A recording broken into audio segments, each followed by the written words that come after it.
అవిసె గింజల పొడి కోసం ముందుగా అవిసె గింజల్ని ఈ విధంగా వేయించుకొని పక్కన ఉంచుకోవాలి.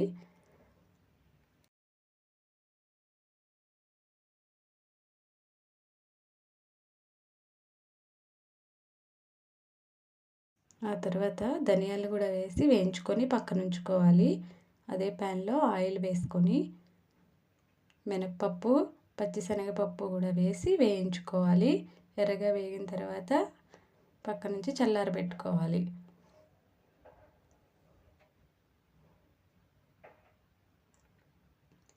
ఆ తర్వాత అదే ప్యాన్లో ఎండుమిరపకాయలు, కరివేపాకు వేసి వేయించుకోవాలి.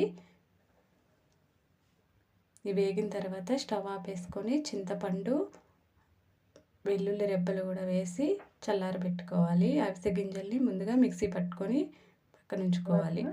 ఆ తర్వాత ఇవి చల్లారిన తర్వాత శనగపప్పు, మినప్పప్పు, మిరపకాయలు, కరివేపాకు, చింతపండు, వెల్లుల్లి రెబ్బలు వేసుకున్న తర్వాత జీలకర్ర, పసుపు, ఉప్పు వేసి ఈ విధంగా మిక్సీ పట్టుకొని తర్వాత అవిసె గింజల పొడి కూడా వేసుకొని మళ్ళీ మిక్సీ పట్టుకోవాలి.